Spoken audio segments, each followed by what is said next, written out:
chat. The Psychetruth live chat.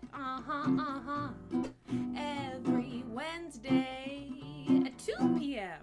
Central Standard Time on your YouTube machine. Live chat, live chat, live chat, live chat. I'll answer your questions about whatever you want to talk about on the Psychetruth.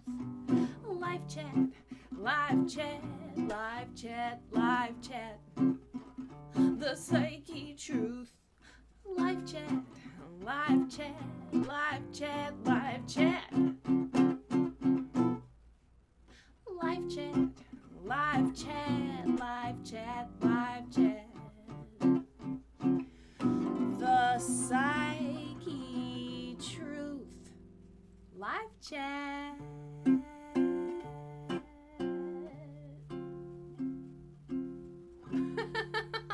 Hello, hello, hello, and thank you so much for coming to my weekly live chat. My name is Corrina Rachel, if you don't know me already, although why would you come here if you didn't know me? It's a good question. Now, for those of you who maybe aren't familiar with Psychetruth or with me personally, although I'm kind of a big deal, I mean, let's be real here. Goofiness aside, my name is Corrina Rachel. I'm a certified holistic health coach, and I have made hundreds of informational videos on this YouTube channel, Psychetruth, on the topics of health, weight loss, nutrition, ASMR, stress, really anything underneath that big, beautiful umbrella of wellness. So that is our range of topics here today. I am here to answer your questions or do my very best to answer them or direct you to another place where I think you can find an answer to your question.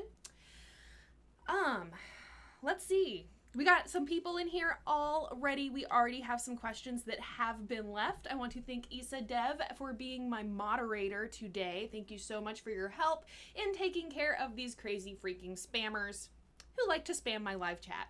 But most of you are sweet, amazing, lovely people, and I'm so grateful to you for coming to show my appreciation. I'm going to go ahead and start diving in to your questions. Alrighty, real quick side note, those of you in the chat, awesome, go ahead and leave your questions, as many of you already are. If you leave some question marks at the beginning of your question, that will make it easier for me to see them among all of the tons and tons of comments that will be percolating. Also, guys, if you leave a tip with your question will be moved up to the top and it will be answered next. So that is the best way to guarantee that you get an answer and to help keep Psychetruth afloat. Yes, indeed. YouTube is getting a little cray-cray around here, so we really, really appreciate your support and appreciate your tips, whatever you can give, all right? Anything helps. So, looking for questions. Joshua Turner. I actually used to know a Joshua Turner. I wonder if it's the same one. Maybe. What are some good anti-inflammatory foods that I can eat to help with my arthritis? Yes. Arthritis and any condition that ends with itis, all right, and there's a lot of them out there if you start thinking about it. Anything that ends with itis means that it's an inflammatory condition or caused by inflammation, however you want to look at it. So any condition ending with itis, I would recommend that you listen to this answer. Here are just a basic guideline to anti-inflammatory foods.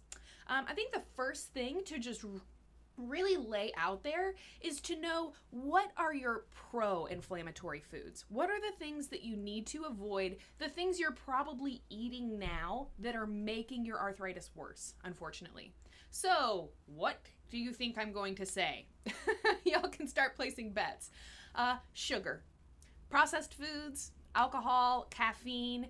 We can also talk about things like soy, gluten. These are, dairy is another good example. These are foods that are not necessarily going to cause a huge amount of illness or distress in the average person. But if you have an inflammatory condition, or your doctor has ever mentioned the word inflammation to you, if you're on steroids, okay, for any type of condition, steroids, the way that they work is anti-inflammatory. They fight inflammation in the body. So if you're on steroids, then this applies to you too, whether you've heard the word inflammation or not. So all of your processed foods, sugar, all those things that we know we're not supposed to eat, one of the big reasons is that they cause inflammation in the body. And again, you can look to things like dairy, corn, and soy as other potential causes of inflammation. Really good things to reduce or remove from your diet if you have a strong inflammatory condition. Foods you do want to eat, as you might have guessed, your fruits and vegetables, especially those leafy greens like spinach and kale. Those guys are packed with nutrients that can help to fight inflammation in the body. We can also talk about things like turmeric. Turmeric is a very strong anti-inflammatory, but when we start getting into lists of anti-inflammatory foods, what you're going to see is like, wow, all of the fruits and vegetables, all of the herbs and spices like turmeric, ginger, even things like red pepper, cayenne pepper. These actually have anti-inflammatory benefits. I'm going to go ahead and move on to the next question just because I want to try to get to as many questions as possible. But if you search for a list of anti-inflammatory foods, you can find that very easily. Bottom line is to focus on your natural foods, minimally processed. Things that are really nutrient dense are going to be really great for fighting inflammation. And then just remember that things like stress, not getting enough sleep, and physical stress on your body, like working out too much or, not taking care of yourself, right, are also going to contribute to inflammation in the body. Really good question, Joshua. Thank you so much for leaving it. Alice in Wonderland. That's cute. Alice in Wonderland. Does wheatgrass contain gluten? Should people with gluten intolerance not drink wheatgrass? God, such an excellent question, Allison. The thing that we need to understand about things like wheatgrass, okay, is that wheatgrass technically does come from a grain, right? But the actual wheat grass itself, okay, just the blades of grass, don't contain gluten. What you need to be really, really careful of, okay, unless you're going, so I think if you were to go to a juice bar where they actually just take the blades of grass and put it through the juicer, you would probably have something gluten-free in that juice. Now, if you have extreme gluten intolerance and celiac disease, maybe you don't even want to flirt with the potential that some of that gluten is in there.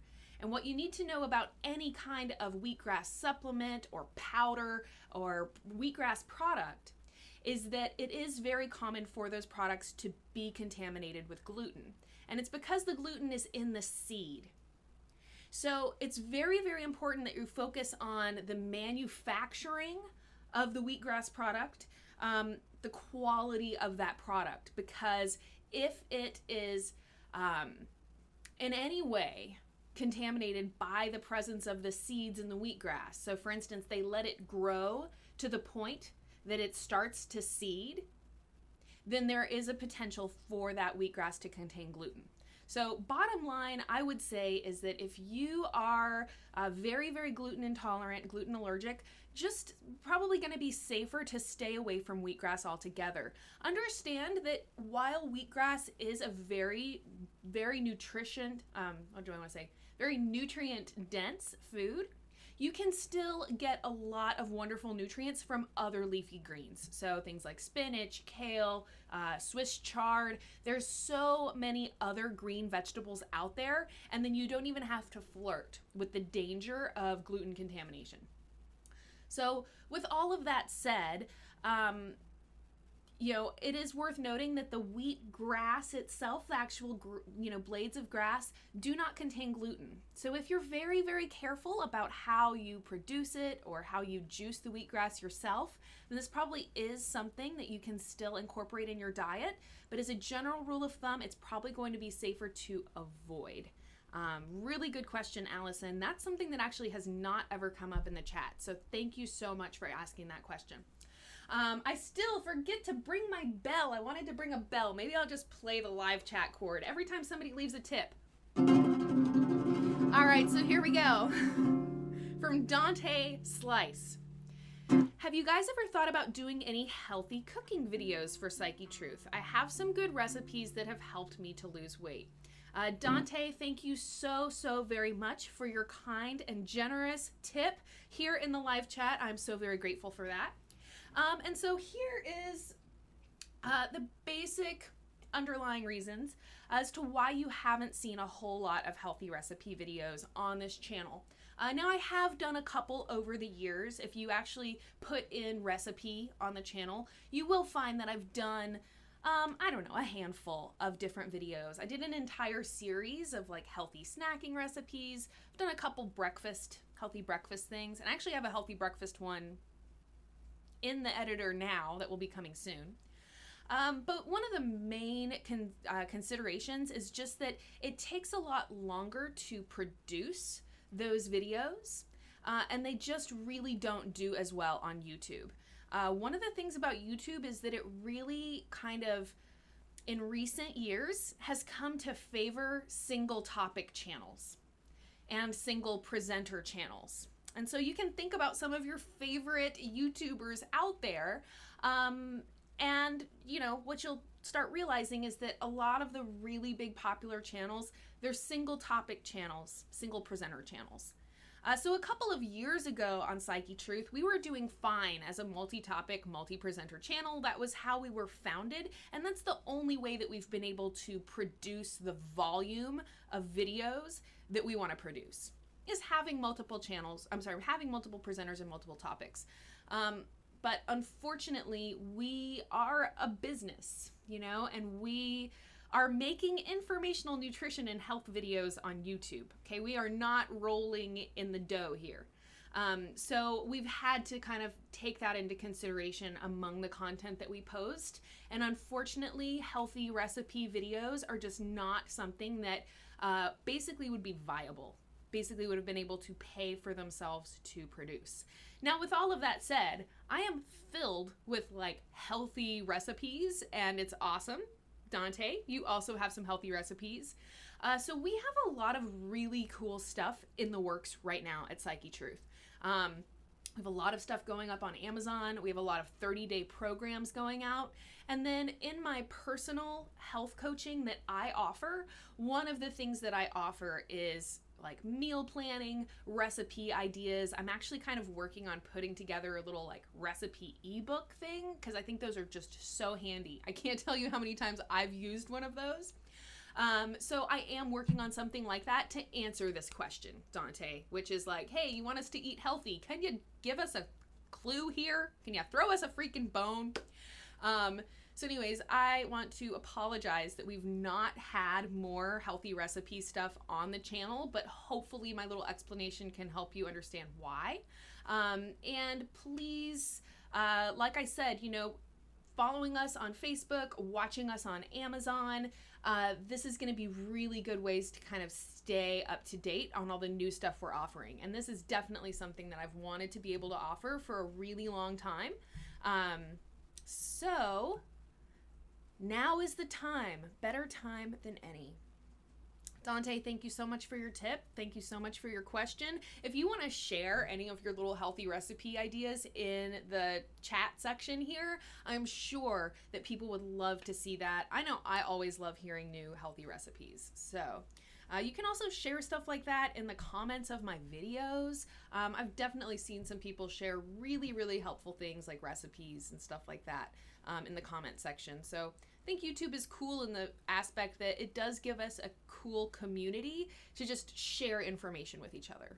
So, Alice in Wonderland. I just love saying your screen name. Can you still get a tan with sunblock on? Does the sunblock protect your skin from cancer and wrinkles while still enabling you to darken?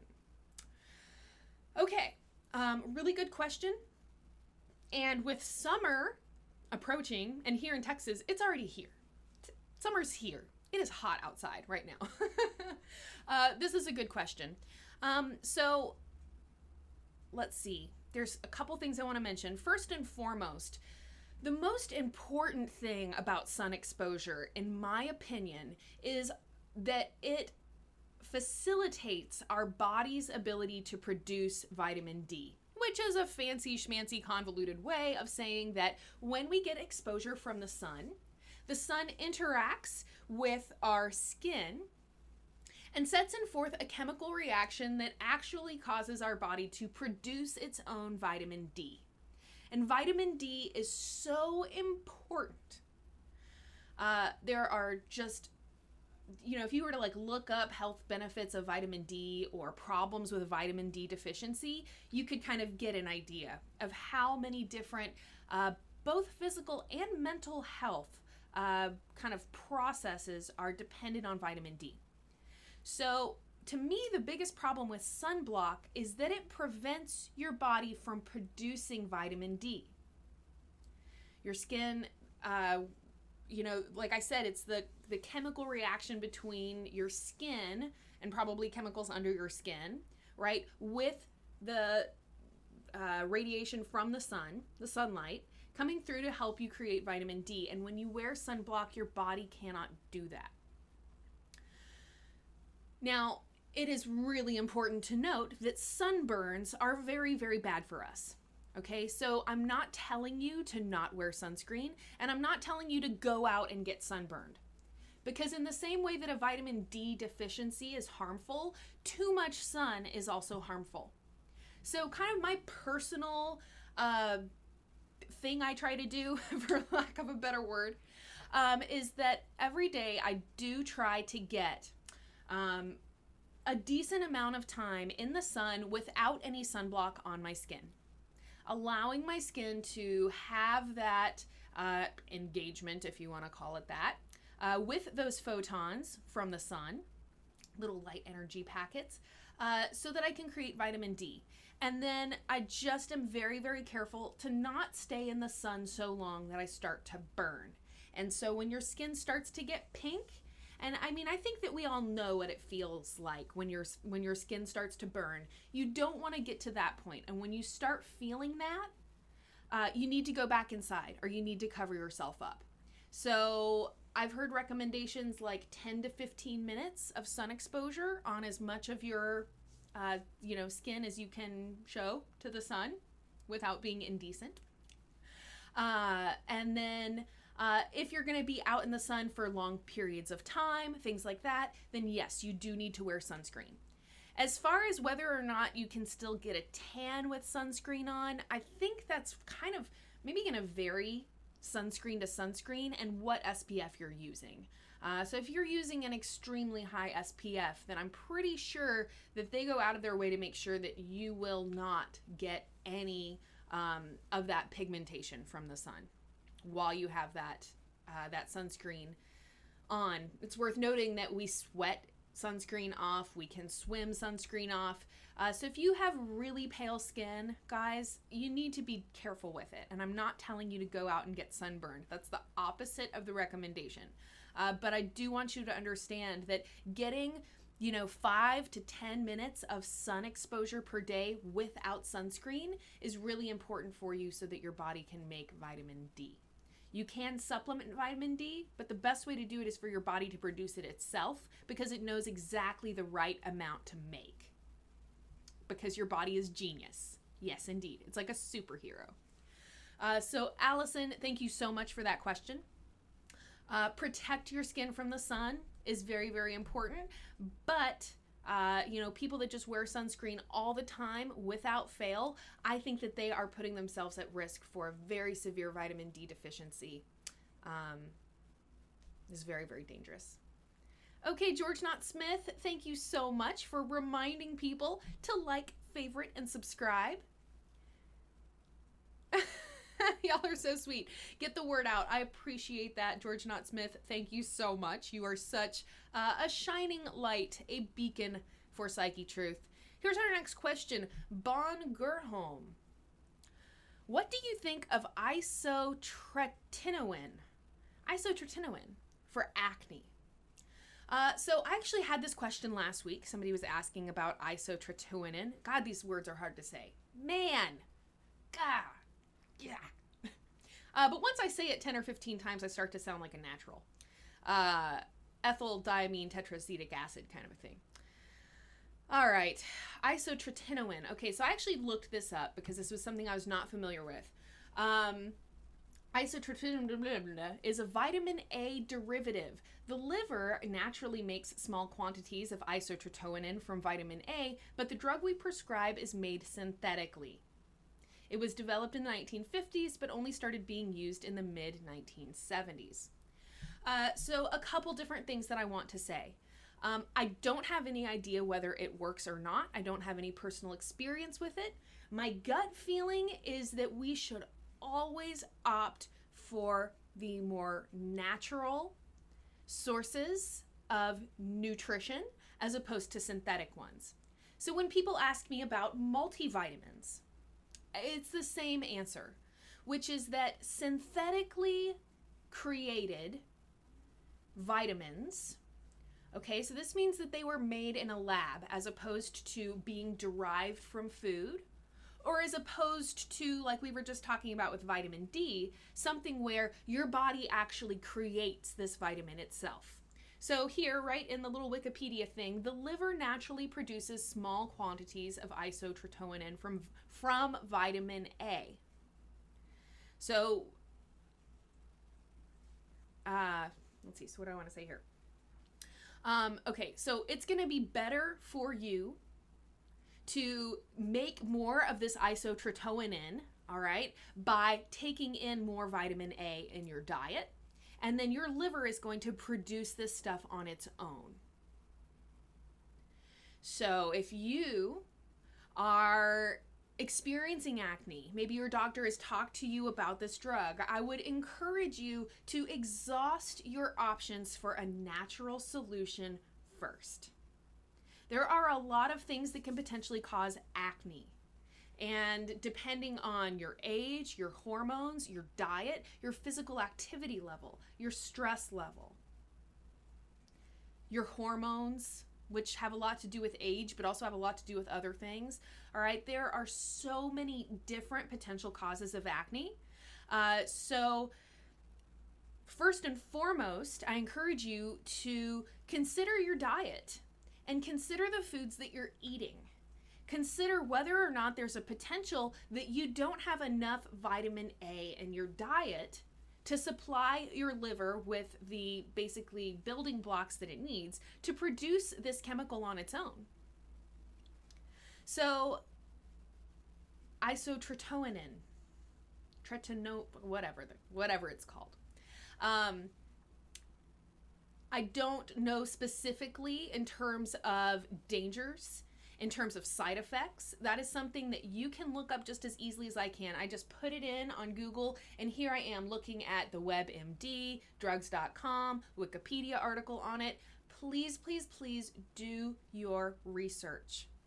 Do your research. Don't just trust your doctor to tell you all of these things, because the bottom line is that there are way too many pharmaceutical drugs for your doctor to know every single side effect of every single one, or every single contraindication of every single one. So if you're taking any other type of pharmaceutical drug or prescription drug, there is a potential that a different drug you might take can be what's called contraindicated, or don't take those together. And like I said, it's just there's so many drugs out there that no doctor can really be expected to have all of those contraindications memorized. And then every single person is different, right? We all react differently to things. So do your research, take a look at the side effects, take a look at the warnings, and you can probably even find other people who have taken the drug and have even written about their experiences with it. But I will caution you this: there are so many less invasive and natural ways to potentially deal with a problem like acne that I really, really hope that you will exhaust some of those options. Simple things like identifying a food allergy. I can't tell you how many people I've known personally who cleared up their acne simply by taking dairy out of their diet. Like, really, all you have to do is not eat dairy anymore and you could have clear, healthy skin for the rest of your life? I don't know. That sounds like a no-brainer to me. So bottom line is, guys, there's so many different things that could be at the root here, and I just really, really hope that you will look at your diet, look at your lifestyle, look at the other things you can potentially do, supplement vitamin A if you need to, if you don't think you're getting enough from your diet, and see if maybe, just maybe, that alone can help resolve your issue. Alrighty, Psychetruth, here we go. We've got another one. This is a good day for me. I'm excited. Woo! Gotta make a cool face when I play that chord too, because you know what? It makes it cooler. Yes, it does. All right, Psychetruth, thank you so much for your question.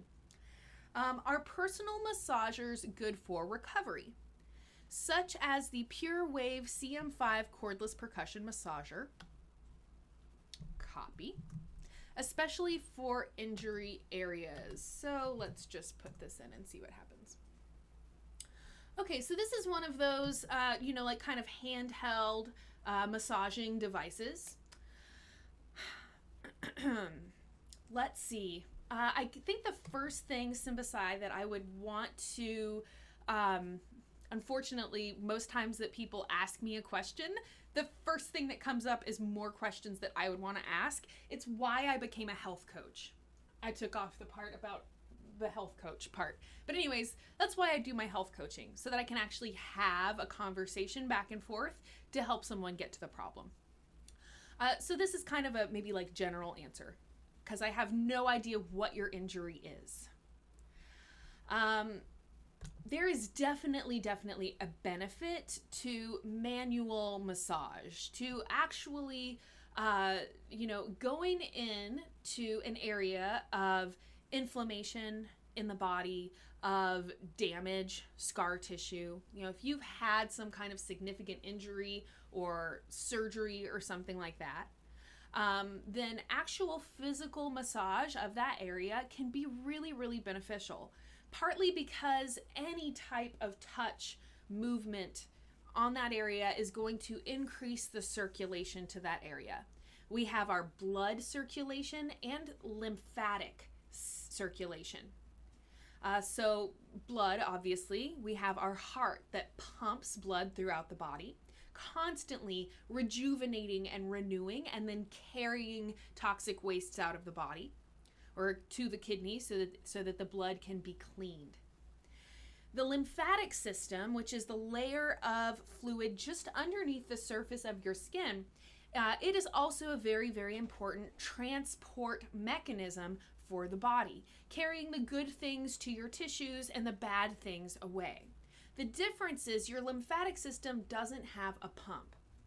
So when we are sedentary, this is a very big cause for what can be called a sluggish lymphatic system. Oftentimes when we have injuries, all right, one of the unfortunate consequences of the fact that maybe, like, let's say you have a broken arm and you have your arm in a sling. Well, now your arm is sedentary. And so one of the issues is that the blood circulation is not able to move as well. The lymphatic circulation is not able to move as well. And this alone can be very largely problematic. I, however, feel that getting an actual massage from an actual massage therapist is a much better option than one of these kind of electronic manual type massagers for an injury. Now, if we're just talking about you have pain, you have tightness, I can totally understand the appeal of having one of these massager things. I'm trying to get one right now, I'll be honest. But you asked me, your question was about for an injury. So I really want to be specific that if you have an injury, and of course, depending on how bad it is, or depending on what it is, I think that actually receiving a massage from a massage therapist is going to be a better use of your money. Now, I understand that the cost of one massage might be about the same as buying one of these devices, but the benefit you're going to get, even if you just had one massage, I think would be better for actually helping your body to heal and rejuvenate from an injury. Lymphatic massage, such as Athena Jezik. If y'all remember Athena Jezik, those who have been around on Psychetruth, y'all remember Athena. She is a magic worker. And I literally think that getting a lymphatic and maybe craniosacral massage from Athena would be more beneficial than buying one of these $100 massages, because an actual skilled professional is going to be able to go in, observe what your body needs, and give you those things your body needs in a way that it can handle it. Whereas if you're just going at a source of pain or a source of injury with one of these personal type massagers, you're kind of in danger of injuring yourself more, and you're not going to get all of those other benefits. Just as a side note, at a lower cost level, there are silicone massage cups that they just like they sound. There's different sizes, but basically you just kind of suction cup it to yourself. If y'all remember Michael Phelps, he got really into the massage cup things and he had the big bruises. You can give yourself massage, and the cool thing about the cups is that you have complete control over like how much suction do you give. So if you have a pretty significant injury, I would go very low suction, very like low invasive. But that silicone massage cupping is really effective for stimulating both lymphatic and blood circulation. And then it's also kind of like a deep tissue massage, but it's inverse, right? Rather than pressing downward, it like sucks the muscle kind of back up into the cup. But that is a wonderful way to kind of do self-massage on yourself. And I feel like it's a lot safer and you have a lot more control than with one of these electronic massaging devices. Again, just for general pain relief and feeling better, those things are awesome. I want one, to be honest. But injury, I think, is a totally different ballpark, so to speak. I'm going to say ball game. It's a totally different ballpark, so to speak, in terms of what is actually going to help your body heal more and what is potentially going to cause more problems.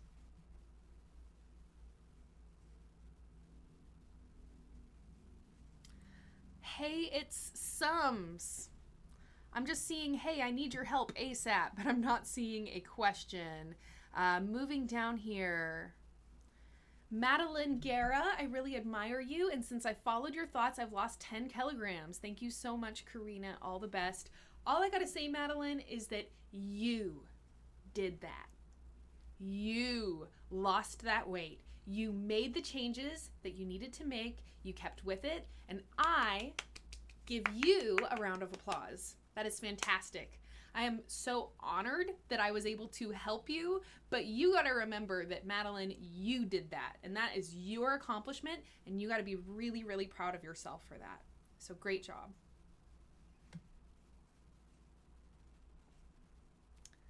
I am 32. Is that older or younger than you thought I was?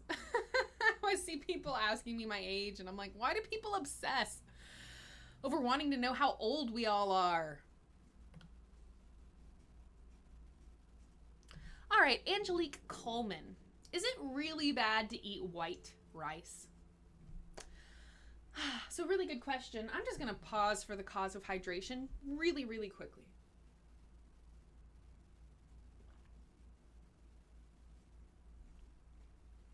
So those of you who know me know that I love to think about things on a spectrum. Very rarely in life are things just completely black and white, good and bad, evil, terrific, except for superheroes and villains. But that's just how it goes.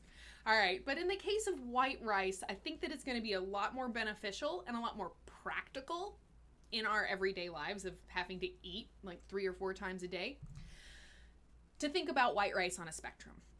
So, worst, absolutely terrible sources of carbohydrates that you should avoid at all cost. Enriched white flour.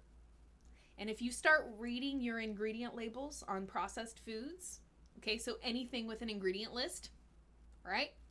You're going to find that enriched white flour in virtually everything. Every loaf of bread, every type of pasta, every type of tortilla, every little Twinkie type thing, all of it. You will see it everywhere. And I know because I read labels like it's going out of style. Okay? I read labels like a crazy person. And I'm telling you this because I've read the labels and I know. Enriched flour. That's just the typical white flour, guys. And if you're not going to read the ingredient list, just know that like any white flour type pastry type bread thing that you buy, that's enriched flour. And it's a partial food, which means that the parts of the grain that normally go into bread that was being made hundreds of years ago, they use the whole grain and they put it in the thing and they turn it and they make flour. This enriched bread, or anytime you see white bread, they're only using the starchy part of the grain. And what they've created is the most harmful, unhealthful, partial food that there is.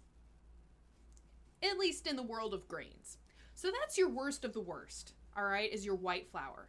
Now, if we move up the spectrum quite a bit, we get to white rice. So, in answer to your question, white rice is not that bad compared to white flour. And compared to white flour, white rice is like an angel. It's so much better for you, simply because it's a whole food. It's the whole grain of rice. Now, if you were to keep going on the spectrum and you got to things like brown rice, and then we got to maybe other grains like quinoa, spelt. There's a lot of different grains out there, and they all provide different nutritional benefits. So, one of the best things we can do when we're looking at grains in our diet or carbohydrates in our diet is just to get a varied source. So, if you were to eat all of any one thing all the time, it would be bad for you. So, people who only eat wheat, which is the average American diet. There's only one type of grain in most of the processed foods, and that's wheat. But that's only one type of grain that's out there, all right? So same thing would go for white rice. If you only ate white rice, yes, I would consider that would be bad for you, because there's all of these other nutrients that you're just never going to get in your diet. So having a variation of white rice, brown rice, quinoa, and then, some of these other grains like barley, spelt, amaranth. There's a lot of them, and they all have different nutritional benefits that they offer. That's the ideal scene. Last thing I want to say about white rice is that you do kind of need to consider the way that it's grown and the way that it's produced. So harvested, whatever they do to it after it's harvested, etc. Because there is a big difference between like organic white rice that's grown without chemicals, that's grown as naturally as possible, that's grown with, to really create the most nutritionally dense food, versus the most cheaply produced white rice that we see served up at, your typical Chinese food restaurants, any of the little fast food chains, Chinese food chains. That white rice that they're serving up there is probably not very nutrient dense or whatever. So you do kind of need to consider the way that it's produced and understand that if you're eating like the absolute cheapest of the cheap white rice that you can find, that it probably is not a very healthful food. Brown rice is a great alternative. Brown rice does give you a lot more nutrients than white rice. And it also typically has a lower, what they call glycemic index, or just how much of an insulin spike does it cause when you eat it. And that's simple. You can kind of observe that, like, hey, the brown rice, the reason it's brown is that it has more nutrients. It has more fiber. The white rice, and part of the reason that people like to eat white rice more, is because it's more starchy. More starch, less nutrients, that means you get more of an insulin spike, and that means it's not as good for you. So, white rice on a spectrum, way better for you than white flour, not as good for you as brown rice, not as good for you as quinoa, Looks like quinoa, one of my favorite foods. But really good question, Angelique. Thank you so very much for leaving it.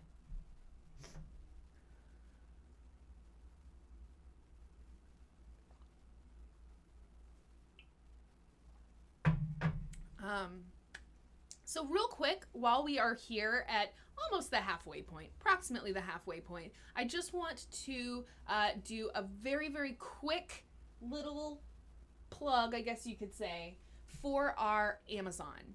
Now, I would assume that most of you in here have been following Psychetruth for a while, and maybe you've noticed that we're not publishing as many videos on Psychetruth as we were like 4 or 5 years ago.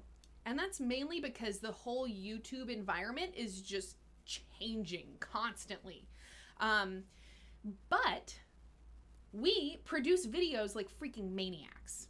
And that basically has called on us to find another platform where we can basically be posting all the videos that we've been filming this last year, but that we just can't afford to put up on the YouTube channel as fast.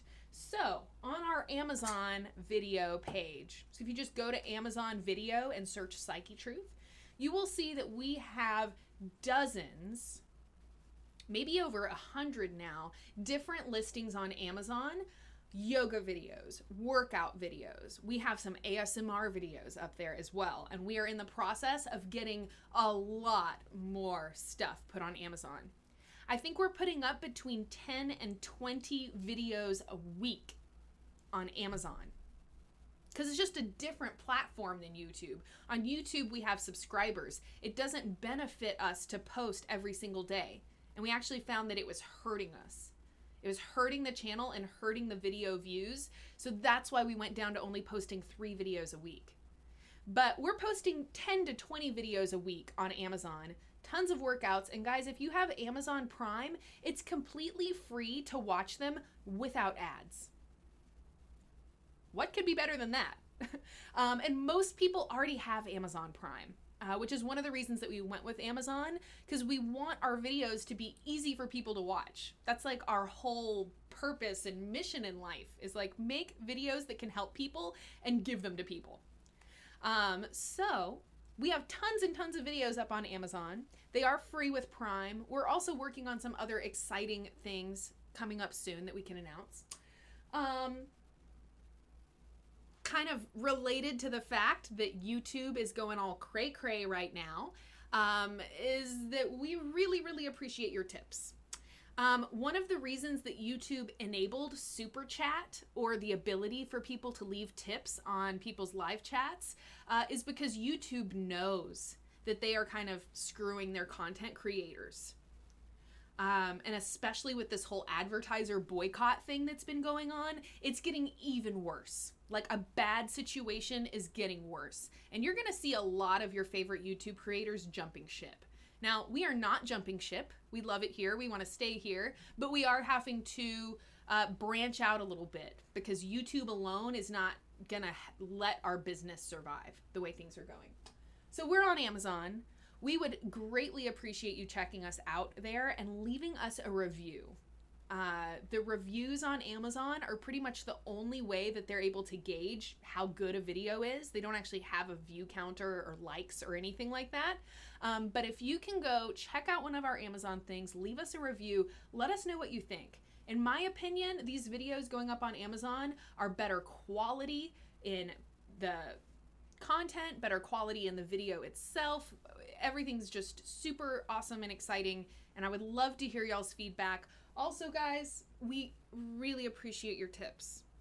Like, really, yes. So, with that said, here, right on cue, is a question from Sympasai Kahari again. Thank you so much. I'm going to give you that crazy Jimi Hendrix chord. Guys,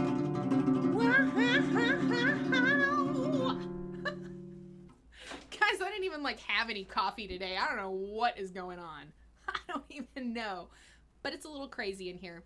Okay, Sympasai.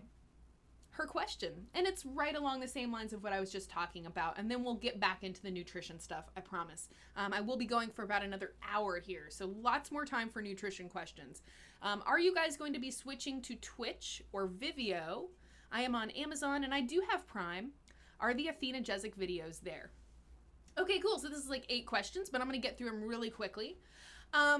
We are not really switching anywhere, okay, guys? We are always going to have the YouTube channels because I love this community that we have here. And even though we can't like survive on YouTube the way that we could a couple of years ago, and maybe that'll change. You know, maybe all this crazy stuff going on with YouTube will change. But at least for right now, even though we will still be posting on the YouTube channels like we've been for the last like 10 years or something, we're gonna have way more content up on Amazon. Just because, as I was saying a minute ago, we can publish as many videos as we want a week. There's no subscribers. There's no reason not to just put tons of stuff up there. So there's literally, I think there's over 100 videos up on Amazon right now, and only a couple of them are up on the YouTube channel yet. So we're not really switching. We're just kind of cloning ourselves. So we're going to be on YouTube. We're going to be on there. We're also going to be on Daily Motion. Daily Motion is about to roll out their Daily Motion 2.0 or whatever, which is going to be a really kind of different environment than it was before. It should be really cool. So that'll be a cool other place to see us. We are also working on a subscription app that would just be like $1 a month or something to get all of our Psychetruth videos.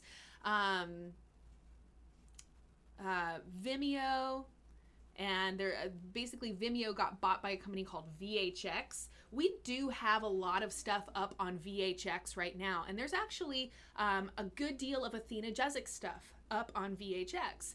She did an entire lymphatic massage, like exhaustive lymphatic massage tutorial series, and that is up on our VHX for purchase. But right now we're kind of working on maybe getting a subscription thing going on VHX instead, so that people can buy in for just like $1 a month, something really easy to have access to tons and tons of videos. So she says she has Amazon. You do have Prime. So I hope you'll go check us out there. I would love to see you leave some reviews and let us know what you think of those videos. We're really proud of them. And like I said, you're going to see tons of stuff that's not up on the YouTube channel. Our Athenagesic videos there. I do not know on Amazon if we have Athena stuff up yet, but we are kind of in the process of getting more stuff up on Amazon. They do require like a completely different, technical specification of video. So we can't just take the YouTube video and put it up on Amazon. We actually have to go back into the video editor, re-edit it at a much, much higher video quality. That's another cool thing about Amazon. It's like 3 times the video quality of the videos that we put up on YouTube. They're also closed captioned, which is awesome, and they're easily translated into other languages, which is really, really cool. So I don't think there's any Athena stuff up on there yet, but we are working on it. I do know for a fact we have Athena stuff up on VHX.com if you check for us there. Oh my gosh, it is going crazy in here now. Charlie Wallace. Wow! Wow, wow, wow, wow, wow. And you know what? Charlie is so sweet. He just left a tip, but he didn't even leave a question. So I'm going to go ahead and move on to the next question. But Charlie, thank you so much. Guys, if y'all don't know Charlie Wallace, I just want to quickly let you know he is one of our biggest supporters on our Patreon campaign. He has been supporting Psychetruth for years and just means the world to us. I've actually even had the privilege to meet Charlie a couple of times. He lives here in Austin. He is one of the nicest guys you will ever meet in your life. And even though he is one of our patrons, one of our highest supporting patrons, he still comes to this live chat, leaves me a tip, and doesn't even ask a question. I mean, anyways, thank you for throwing so much love at us, Charlie. We appreciate it so much. we should just start calling it the Charlie Wallace channel, because we basically would maybe not even be here if it wasn't for you. So thank you, thank you, thank you. Looking for questions. Here we go. Man I is asking about exercises for sciatica pain. We have a lot of videos on sciatica stretches. I did watch a really interesting video one time that was saying that if stretching your hamstrings does not help your sciatica, or if it makes it worse, so that would be things like the little figure 4 stretch where you kind of like cross your legs over and stretch out. That kind of stretches like your IT band and your hamstring. Or things like when you fold forward over your legs. Those are hamstring stretches. So those things are kind of typically the go-to for low back pain. But low back pain and sciatica aren't necessarily the same. So another thing you can try for sciatica is actually kind of the inverse. So rather than stretching the back of the hamstring, you actually want to stretch the hip flexor. And that is the front of the hip, you know, right on either sides of your pelvis, where your legs, you know, bend this way to sit and this way to stand. This is your hip flexor. So basically what you do is you just stand, like I would do this, and bend your knee up behind you. I'm like flicking off the floor here. It's kind of funny. Bend your knee up behind you to stretch out your hip flexor. I've shown this stretch in a lot of videos. I know Lindsay showed this stretch in her Safe Stretches videos. But basically you can use a wall if you need some support and just stretch out that front of your hip flexor. The thing with sciatica is that even though it is a specific condition, it doesn't necessarily mean that the same things are going to work in every different body, right? Because we all have different bodies, different conditions, different habits. Some of us sit for a long time. Maybe some of us stand for a long time. And all of these different little habitual and physical things about us are going to kind of change like what is going to help us the most. You know, so there's not an end-all, be-all, one-size-fits-all recommendation of what you can do. So I just encourage you to experiment with trying out different stretches and seeing what works for you. There are tons of sciatica videos on YouTube. We have probably several dozen, if not over 100, just on Psychetruth alone. But on the worldwide YouTube, there's tons and tons of different sciatica stretches. So I encourage you to just try different things. Try that front hip flexor though. There's a really interesting video that I watched. I don't remember what it's called, but again, if you search around about sciatica, you can probably find it. But they actually even show inside, you know, like a little computer image or whatever of like what that sciatic nerve looks like in there, and why stretching the front hip flexor can bring a lot of relief. I was here. Any tips on reducing severe bloating? Yeah, so bloating is a topic that we've talked about a lot. I don't think it was last week, maybe the week before, I went off on like a really long bloating tangent. I'm going to try not to do that today, but I definitely want to give you a couple of different ideas. You know, kind of the first thing to think about, not a very pleasant thing to think about. If you're getting bloated, things that you're eating, things that you're putting into your body are not effectively exiting your body and getting digested. Your digestive system is clogged up, you could say. So you really need to look at things you can do to support healthy digestion. Probiotics are probably one of the first things that I would recommend to someone. Probiotics are one of the only supplements that I really truly stand behind and think that virtually every person on the planet should be taking.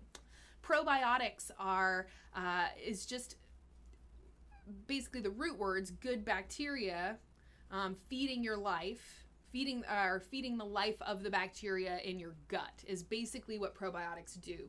So you have all of these, what's known as friendly bacteria, that perform extremely important roles in digestion. When we eat a lot of sugar, alcohol, processed foods, caffeine, all of those things that I rant about all the time, that kills off the good bacteria in the gut. If you take antibiotics very often, so for instance, maybe you get a cut, you get an infection, you get strep throat, and they put you on a round of antibiotics, guess what? Those full spectrum antibiotics also kill off the good bacteria in your gut. And if you've ever noticed that after you go on antibiotics, you get some kind of a digestive tract problem or yeast infection in women, largely this is because you've just killed off all of these good microbes your body needs. So after you take a round of antibiotics, take a round of probiotics. Little side tangent there, but that's something that applies to a lot of people, and most of us don't ever hear that. I didn't ever know that until I became a health coach. And then on a side note, or then back to the main question rather, probiotics are a really good way to support your digestive tract and hopefully reduce bloating. Consider your diet. Consider what you're eating. If you need to keep a little food journal or food diary so that you can actually start to notice if there's certain foods that cause the problem more than others. The cool thing about keeping a little food diary is that, once you've been keeping it for a week or 2 or 3 weeks, you can start to go back and notice the trends. Like, oh, hey, the day after I ate this food, I felt really, really bloated all the next day. And you can start to detect things in your own diet and your own lifestyle that are potential causes. A third consideration is your liver. So your liver is one of your very, very key and important detoxification organs. And it's one of these, how do I want to say this? Basically, once your liver becomes sluggish, it's like a traffic jam in your digestive tract. And like anybody who's sat in a traffic jam, right, we know what that's like. And you can understand how when that happens in your digestive tract, you feel bloated, right? So doing some kind of a liver cleanse can be very, very beneficial. If doing a liver cleanse seems a little too much for you, then just look up a list of foods that support the liver and eat more of them. And then, of course, do less of those things that negatively affect your liver, like processed foods, sugar, and alcohol. Some good examples of foods that support the liver. Olive oil is awesome. Remember, to get the health benefits from it, you need to have it raw. So putting it in your salad dressings, pouring it over stuff or whatever, right? Olive oil, apple cider vinegar is fantastic. Apple cider vinegar is also great while we're on the topic of bloating, because you need your digestive tract and your stomach to be very acidic in order to digest the food that you eat. All right, it's a very, very, very acidic environment. So by taking something like apple cider vinegar, you could take a little bit in water every morning or a little bit in water before your meals. If you can't stand the taste at all, you can find apple cider vinegar caplets or tablets that you can actually take either, before your meals or just once a day or whatever. Apple cider vinegar, again, is not only great to support your liver, but just helping you to improve digestion overall. Watermelon, full of glutathione, a fantastic food to help support your liver. Beets are another good example. Kale, fantastic for your liver. Again, guys, you can easily find lists of foods that support the liver. I recently did, I guess it wasn't that recent, I did a liver cleanse video for the Global Healing Center, and I actually did their liver cleanse that they offered, and I thought it was awesome. And I felt really, really good after doing it. So those are all things to consider. Hope that helps you. I've done a couple videos about bloating and stuff like that, so you can always probably find more information and more tips like these if you put that in the search bar of our channel. Cyrus Mani, what are the best protein sources for weight loss? Interesting question. Very good question. Something that I recently learned that I actually didn't know, and my mind was blown, like literally blown. We know that we get a strong insulin spike from sugar and from refined carbohydrates. And basically, insulin is the fat storage hormone. The analogy I've used before is it's like the Uber. Okay, it's like the little Uber that carries sugar around to different parts of your body so that your cells can use that sugar for fuel. At which point your cells are like, keep driving, we're filled up, don't need any more sugar. Insulin stores any of that excess sugar as fat. And thus insulin is known as the fat storage hormone. And whenever you have insulin flowing through your bloodstream, you can't burn fat. So it is a very, very crucial, perhaps the most crucial, certainly one of the most crucial points to consider when you want to lose weight: controlling your insulin and keeping your insulin levels low, avoiding those big spikes in your insulin that come when you eat a huge amount of sugar and when you eat a huge amount of refined carbohydrates, or when you eat concentrated protein. Concentrated protein. This is something that I actually did not know. You get a significant insulin spike when you have things like concentrated whey protein, and virtually any protein powder type supplement.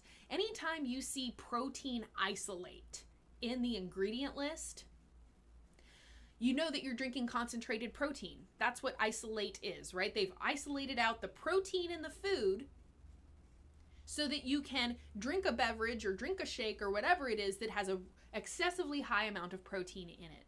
And unfortunately, all of us who have been taking protein drinks, protein powders, protein supplements to try and lose weight, guess what? We were a little cog in the giant joke that is the weight loss industry.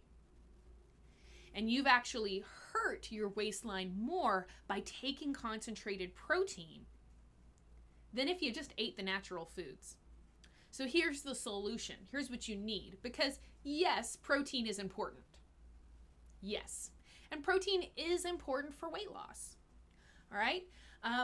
But as I often end up coming back to, as it always comes full circle, the best thing you can do is to just eat real foods in their minimally processed state.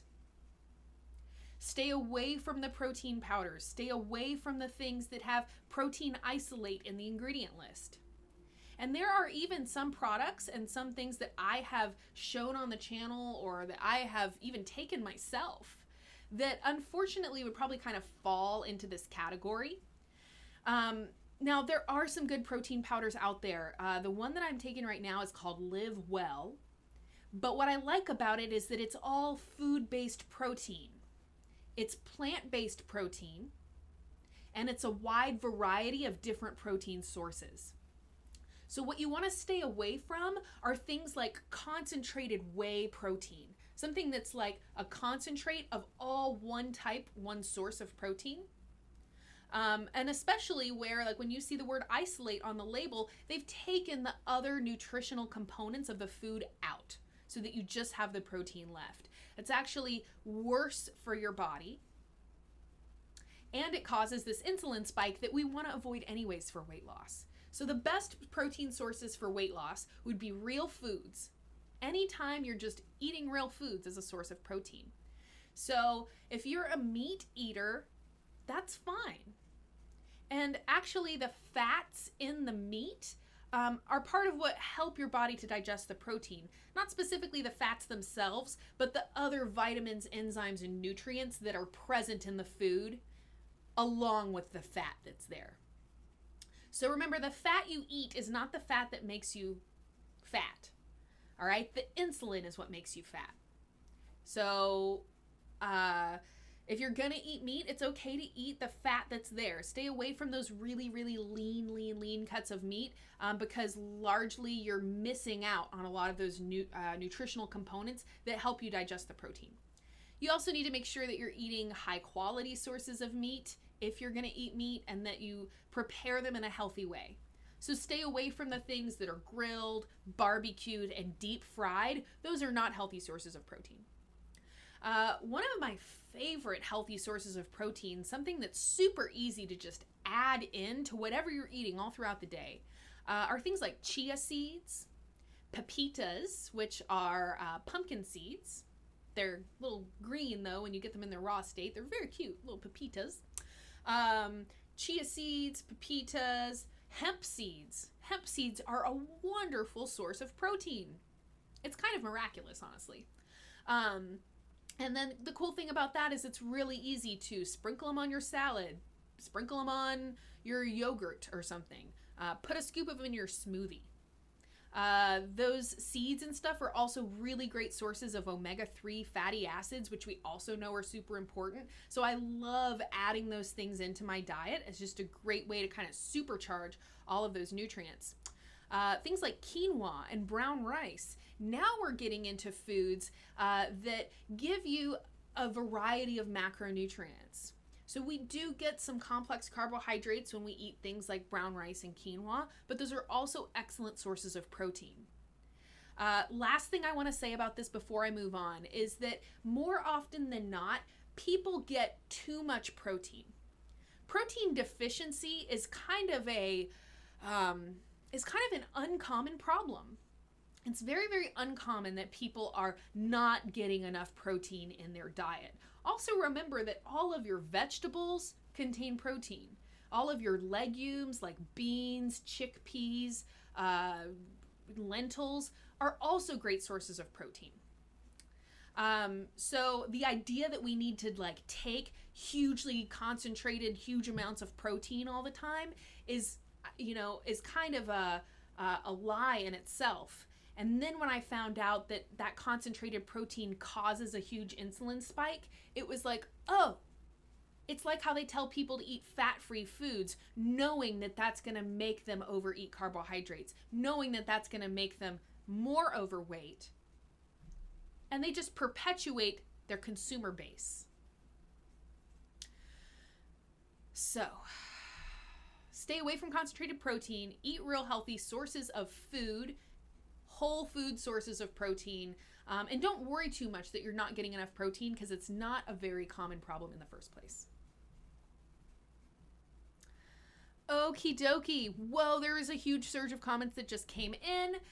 As we are getting into the home stretch here, about the last 30 minutes of my chat, I do just want to remind you guys that you can bump your question up to the top, be the very next question to get answered if you leave a tip with your question. And I'm not picky. I am grateful for literally anything and everything that you guys are able to donate to the cause that is Psychetruth. So guys, in this last little final run here, as I'm looking for questions, if you leave your question with a tip, I will make sure that your question gets answered before I close today.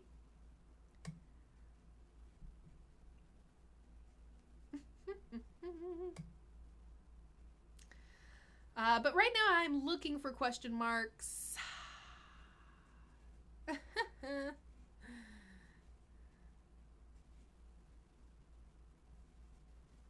Eat a bag of sugar.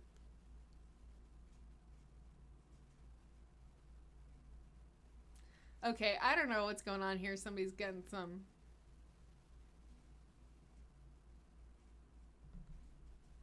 Okay, Stephen Kolsar is asking about diatomaceous earth.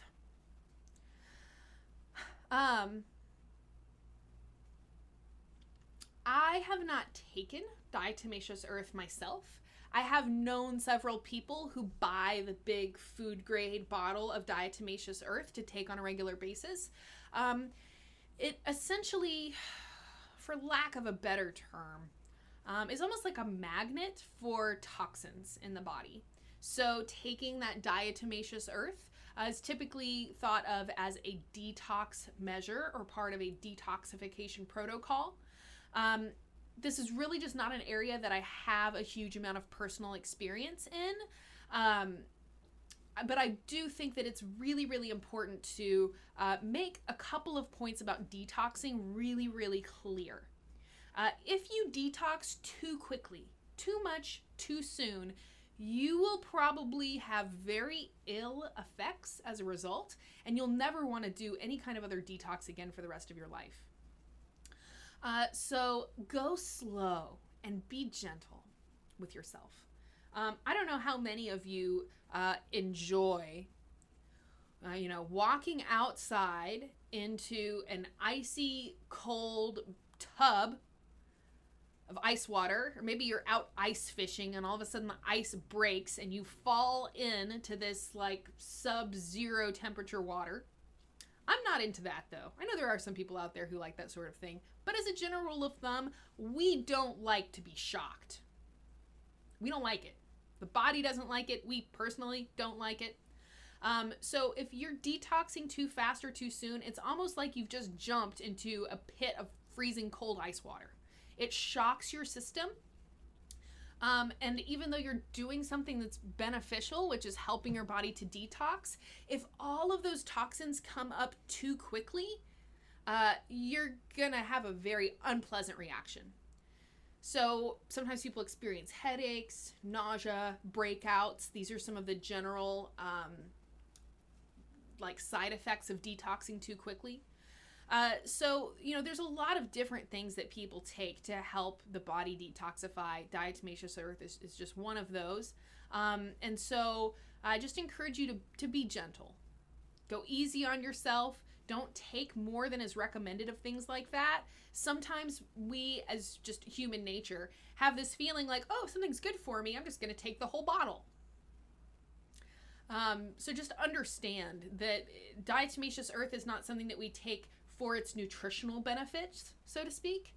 It's something that has an activity in the body, and so you need to be very, very careful and gentle with how much of it you take. And then just really listening to how your body responds if you were to take something like that. And do your research. I will say this is something that I've known a lot of people who have taken it. The work that I've done looking into it, it appears to be a safe thing to take, safe and effective thing to take to help you detox. But at the same time, I just really encourage you guys to be careful, to do your research, listen to your body and how it responds to things like that. There's so much information out there available to us on the web these days that if you look around a little bit, you can see other people's experiences with stuff. You can read tons and tons of different information and just to really try and determine if that's the right thing for you or not.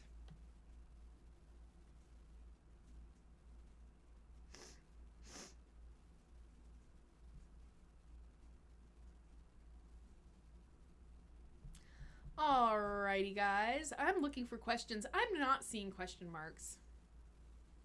There's a question about miracles and witchcraft and Wiccans. I apparently have have completely lost what in the heck is going on in this chat room, because that is, I don't know, like, why are y'all talking about this? That's crazy. Okay, here we go. Yeah, guys, don't get mad. Don't get mad at each other.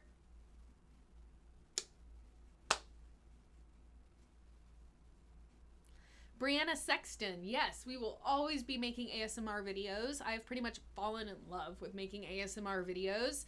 We're actually going to be filming some tonight, which will be fun. I'm gonna have to fix my nails. Man, my nails, they are wrecked.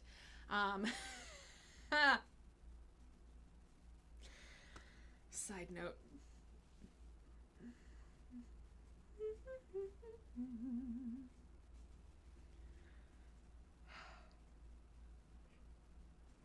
Okay, now there's a lot of questions coming in. That's how it always happens. I'm like sitting here like, oh, there's no questions, and it's like,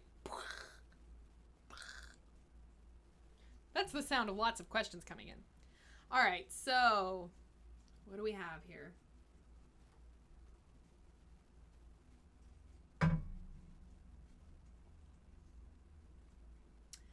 Marlene Vandervelde.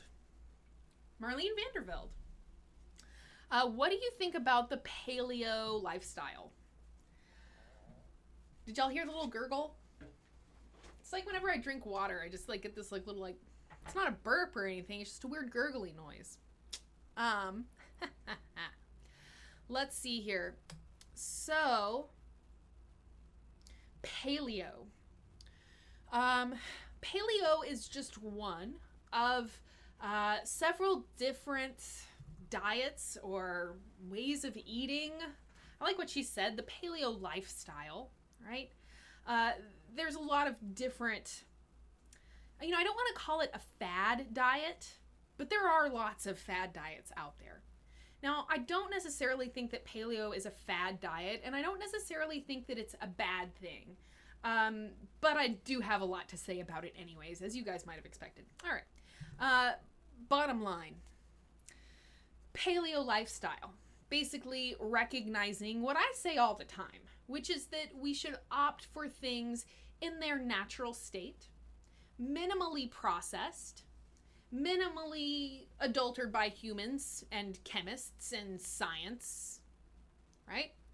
Opting for things that are in their most natural state, and striving to eat a diet that perhaps is representative of what was eaten in the Paleolithic era.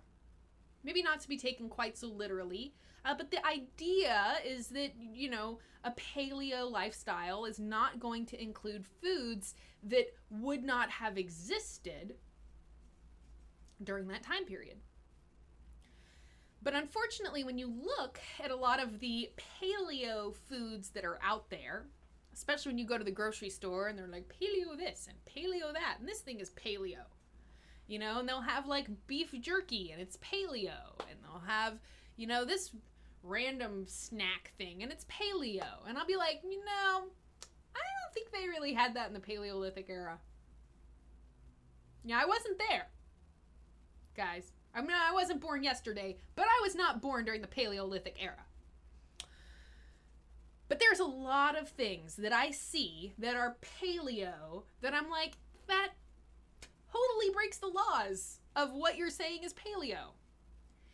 A lot of times what I see is that people will, hop onto the bandwagon of a diet or a way of eating because it allows them to eat more of the foods that they really, really like.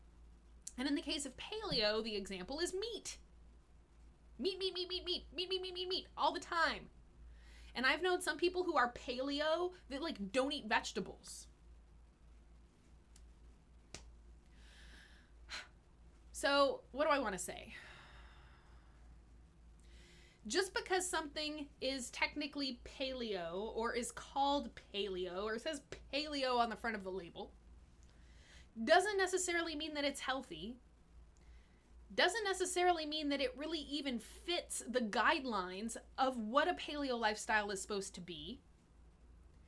And whatever way of eating that you are talking about, whether it's veganism or paleo or gluten-free or Atkins or keto,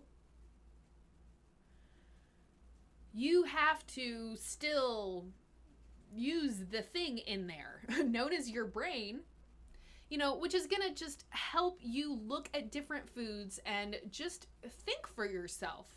Is this food healthy? Is this food minimally processed? Is this food nutritionally dense? Because whatever diet you're trying to do, the most important thing that you're looking at when you're evaluating what foods you want to eat should be, is this a nutrient-dense food? Nutrient-dense means calorie for calorie, how much nutrition are you getting? So let's take an example like Cheetos. Virtually no nutrition, but huge amount of calories. So that's a food that's calorie dense, and you could call it nutritionally void or void of nutrition, however you want to say it. And then you could look at something like kale. And calorie for calorie, you get so many nutrients from spinach and kale and carrots and all these other vegetables. Those are nutritionally dense foods. And I think that is maybe the most important thing for you to look at.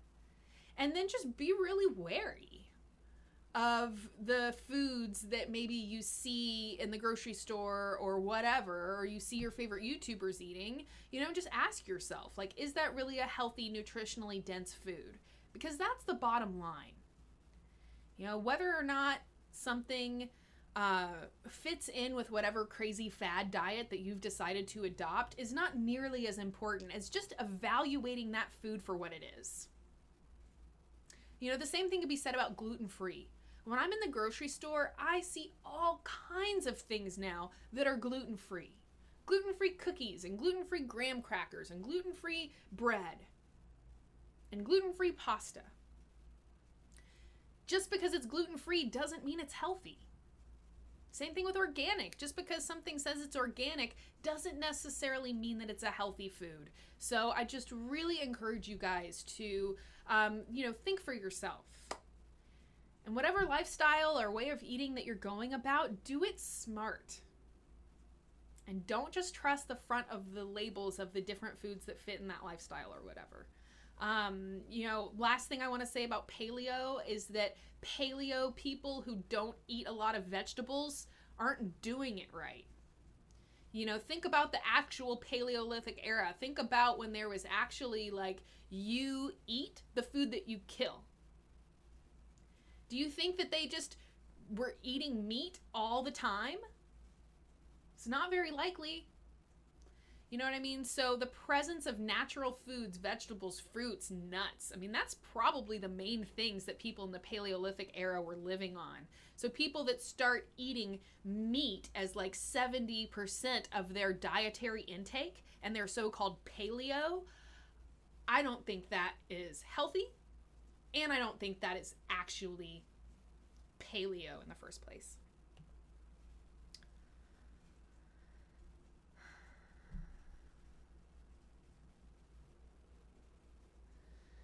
Zanaib Lulk, can I eat the same meal every day? You certainly could, but I wouldn't recommend it. You know how they talk about a well-balanced diet? And remember in the breakfast cereal commercials, they talk about a well-balanced breakfast? Blah, blah, blah is part of a well-balanced breakfast. What does that mean, well-balanced? Well, it doesn't mean that if you set it on one side of a scale and another piece on another side of the scale that they come out to be the same weight. What it means, well-balanced, is that you get a variety of different macronutrients, micronutrients. Well-balanced means that you don't just eat the same thing all the time, unfortunately. So, yes, you can eat the same thing every day, and if you were eating something really healthy and eating it every day, it wouldn't be that horrible, or at least it wouldn't be as bad as eating the same thing every day that was unhealthy for you. But the ideal scene, what you really need to strive for, is a variety of different foods in your diet. Earlier in the chat, I was talking about grains and gluten, and somebody had asked about white rice. And I mentioned that, hey, there's tons of different grains out there. Wheat is just one of them. Rice is just one of them. Or carbohydrates, rather. There's lots of different sources of carbohydrates. The healthiest thing you can do is get a variety of all of them, not just eating all one thing all the time. So balance your diet. Balance the foods that you're eating, and strive to get a variety of different foods and different nutrients. So random guy, I'm seeing your comment that you left a tip earlier and you weren't answered. I didn't see your tip. And I didn't see your question, and I feel really, really bad. So thank you so much for your tip. That's really sweet of you. I don't know why. It's like YouTube just selectively bumps tipped questions to the top. I'm scrolling up now, trying to look for your question. I'm almost up to the very top, and I do not see it. Oh, there's random guy. There it is, random guy. Thank you so much for your question. I see it here. It says, no more massage videos? Question mark, question mark. Also, great job. Thank you. Thank you, random guy. I appreciate that. Real quick, I will address this. I don't know if you guys remember a little while ago in the chat, if anybody was here, but I was kind of talking about how YouTube's algorithms prefer single topic and single presenter channels. Now, this is something that, YouTube is constantly changing their algorithm. And we can actually see when we look at our analytics of our views, if there's like a huge shift in our views, we know there was an algorithm change.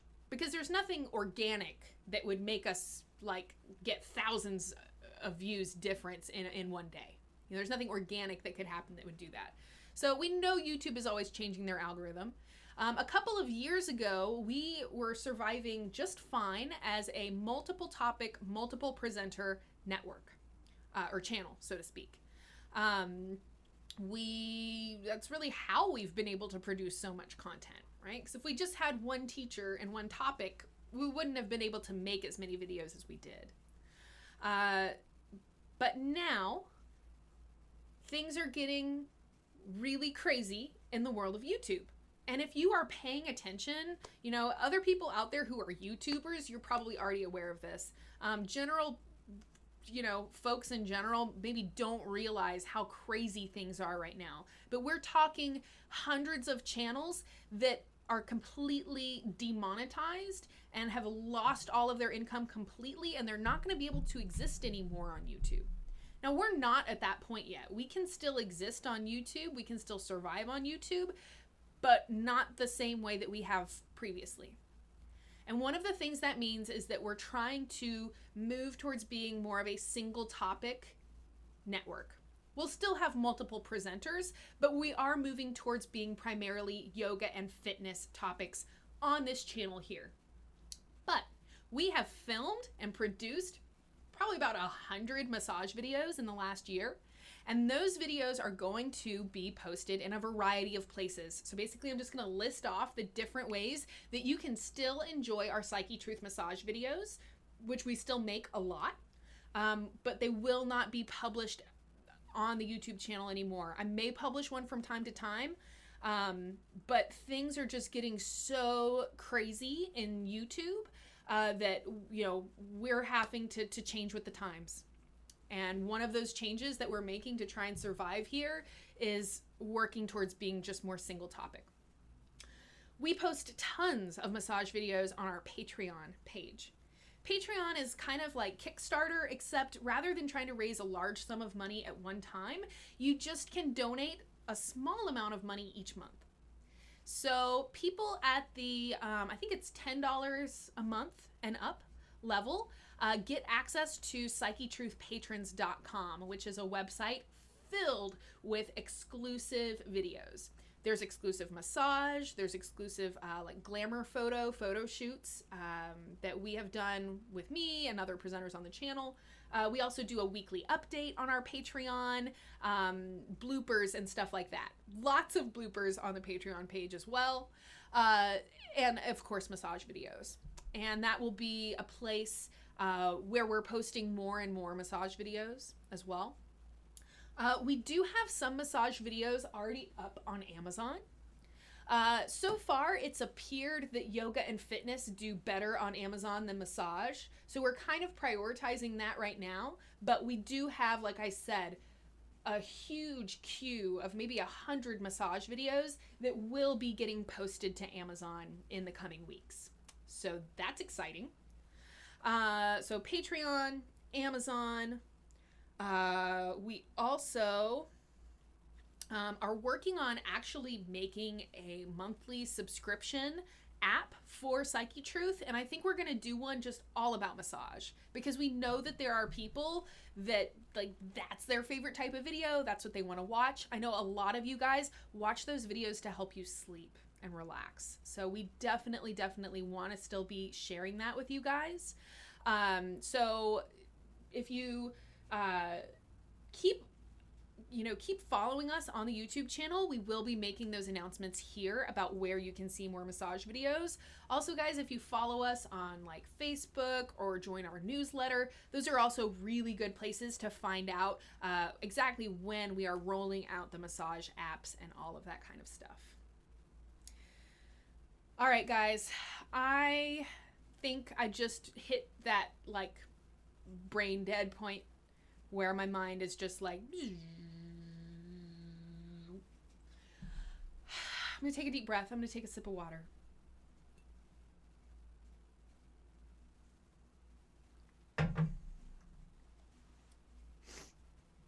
Now, I do want to let you guys know that here in the short upcoming period of time in the future, I am going to be publishing a video here on Psychetruth, one of our regular videos. So I hope that you will go check that out and, you know, check it out. Let us know. I have a Julia flexibility, mobility, and joint health video that I'm going to be publishing.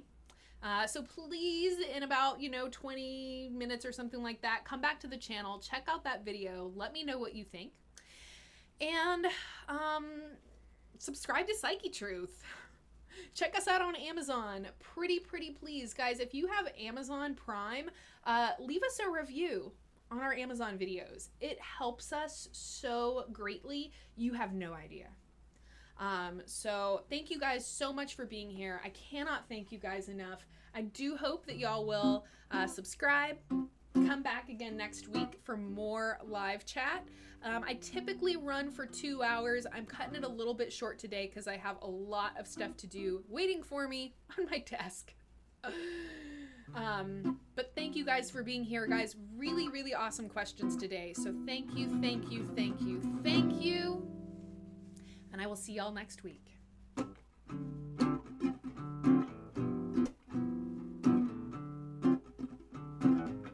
It's time for live chat. The Psychetruth live chat. Every Wednesday at 2 p.m. Central Standard Time on your YouTube machine. Live chat.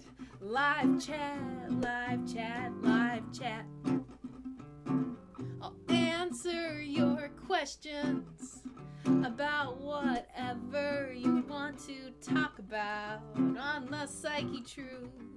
Live chat. Live chat.